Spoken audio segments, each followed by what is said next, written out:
Hello everyone and welcome back to the channel. If you are new here, my name is Kyla and I'm very excited to have you join us today. The usual disclaimer, I have two of the three pets around me, so if you hear or see them, they say hello in advance. Today's video is basically part 2 of my school experience, so if you have not seen part 1, I recommend you go check that out because that is focused more on the classroom and teacher aspect of going through school as a legally blind student, and this one is going to be focused on how I got through classes like gym, wood shop, and art. Alright, so remember, I went to a private school for 4 years, a little tiny school for 1 year, and then 3rd through senior year I went to the public school, and then I had 2.5 years of college. So, I can't remember much from, like elementary school days in PE, because we're going to start with physical education. So I think, PE was just really in elementary school, you had like your spot and you'd go sit on the floor and then they'd, tell you what to do. So it really wasn't that extreme. Now, middle school, you had your assigned spot, and that's where, we had like gym uniforms, and so you had your uniform, you had your assigned locker, you had your spot on the floor and everything. So basically, at this point, we started determining like what sports were easy for me and what were not. So something like basketball, where, I can, the ball is quite large, so I can see it. That would be easier than something like badminton, where you have to play with the birdie and just no. So basketball was easy for me. I could see well enough to know like where the net was and everything, and so that wasn't too difficult of a sport for me. Now badminton, on the other hand, there was the tiny birdie, okay, and the net, I could see the net as well, but my fabulous VI teacher actually brought in this large birdie. Now the thing, it was big and it was white, so it was easy to see, but however, it was kind of hard to, serve over the net or hit over the net. So we tried with that one, but we did not have very much success, but that was okay. Then I think volleyball. Again, we had a net, and then you had the big white ball. I was only put in, I was obviously taught, how to hit the ball and everything like everybody else when we were doing it individually. However, I was only put in the game to serve, and then they'd rotate and I would obviously watch the game and everything else, but I was only put in to serve. I can serve underhand, not overhand, no way, but I can serve a volleyball. I think I did volleyball camp actually one summer, or I think it was a Saturday thing, but anyway, I did that 1 year. Then let's see, we played like, kickball. That wasn't too bad when I was kicking it, because I could see, I think we used like an orange ball or something, orange or red, but then I could see it coming towards me, I could hear it coming towards me, because it would bounce on the gym floor, but we played that. That wasn't so bad, and then, like, obviously they wouldn't put me, like, I would run, they would have, like, other students on the bases, so I could, see, where the bases were and everything.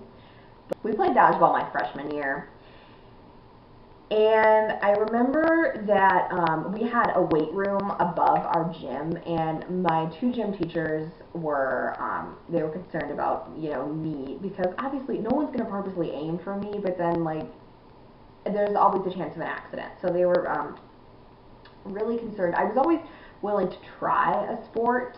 I was never like, oh no, I can't do that. But this one, I think we all had a mutual agreement on. This is not for Kyla. So I did not just sit out. I did go up in the weight room and worked out on, like, I think the treadmill or the elliptical and stuff like that. So that was not, I think that was the only one really that I kind of opted not to do. Let's see, what else? Basketball, volleyball, badminton.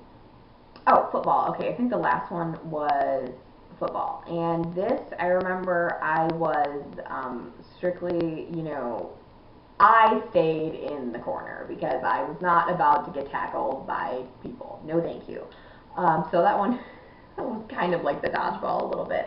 Then I think the last one was swimming, and there really wasn't much to that because I have a pool at my own house. My grandparents here have a pool. So, I grew up swimming. I took swimming lessons as a kid, so swimming was never really something that we had to worry about with me. I was in the pool every summer of my childhood, so swimming wasn't that big of a deal. And I think that is it for PE. So, PE, not my favorite thing in the world, but I made it through. Alright, let's move on to, wood shop. They offered wood shop at my middle school and high school. It was something you had to take all 4 years of middle school, and then you could take it if you wanted to in high school. Did I take it in high school? No, I never set foot in a high school shop.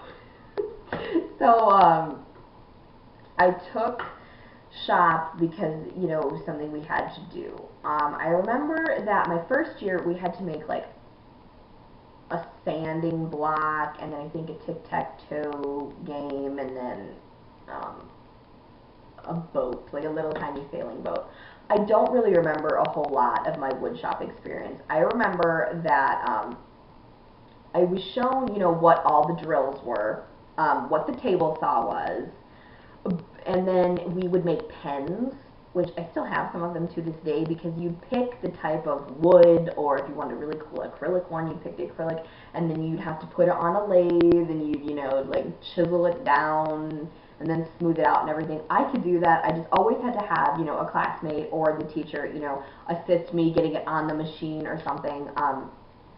I wasn't about to hurt myself, so I did it. I did participate in that class. I did not back out at all, but it was not my favorite thing, and I'm very glad it's over.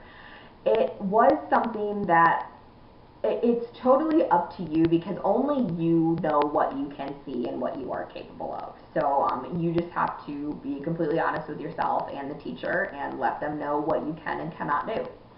Never ever put yourself in a dangerous situation. Like with gym and woodshop, definitely never. Like I said, only you know what you're capable of. Moving on to art, probably my favorite of the three. I did take art in elementary school. I don't remember a ton of that, so that's why I'm just going to focus on middle school and high school. I think, excuse me, I should have grabbed some tea, but oh well, that's okay.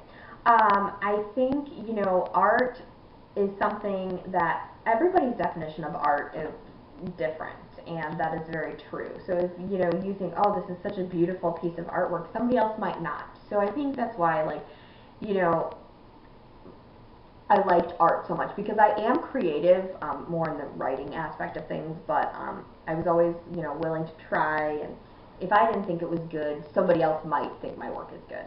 So I remember the first week of high school art was, we had to, she took a picture of us, and then she cut it in half, so then you had to draw the second side of your face, and I was like, okay, well this is like, we're jumping right in, like holy cow. That was interesting. So we had to do like our half-face self-portrait, and then we did clay, and you had to do clay food. I literally have no idea what I made out of the clay food. I remember one of my friends made like a baked potato, but I cannot for the life of me remember what type of clay food I made. But you made it out of clay, so you molded it and everything, and that was really cool because that is 100% hands-on. And then you molded it to, look like whatever type of food you want, and then you got to paint it to look like that food, and it was really cool. That was fun. One thing that was really difficult, it was always drawing for me, because, okay, here's your blank canvas, now draw, and you have to figure out, okay, where do you start and how do you figure this out? But the thing I loved the most about art was painting, and I think my wonderful teacher in high school realized that after she gave us, we entered our painting unit, and one of our assignments was to take swatches from magazines, color swatches, and match them, figure out how that color was made. So we got our paints, then you have to figure out the proper formula to get this exact color. Now, I don't know how this happened. I don't know why this happened. This was truly God, because I have no idea what I was doing. Every time I just took, like, I had my color and I was like, okay, how are we going to make this? Every time I mixed those paints together, it came out exactly right on the first try. And I remember my art teacher saying, okay, now how does the blind girl do this? And you fully sighted people are having so much trouble. And it was true. And you know, her and I were super close to the point where she could say that and I wouldn't get offended, you know what I mean? So it was just really funny that I could do it, and all my classmates who had normal vision were like, oh my god, this is taking forever. How are you already done? I don't know. But I loved art. It was my absolute favorite out of anything. I did take foreign language, but that is more of, you know, the regular classroom setting. I didn't really do anything different than, you know, my enlarged books and stuff like that. So I took foreign language. I was not in band or choir at the, you know, back then. We did have this music class, but, you know, I don't really remember a whole lot of that. Again, that's more like the normal classroom setting. But those are just a few little things that I did in my non-classroom setting environments, and I hope this was a fun, quick little video for you. If you have not already, give this video a big thumbs up, hit that subscribe button, and you should really tap that notification bell so you will know exactly when I post a new video. All of my social medias are linked down below for my viewers who cannot see. My Instagram and Twitter are ksuze97. My email is ksuzemill@yahoo.com. I hope you all have a blessed day, and I will see you guys in my next video. Bye, everybody.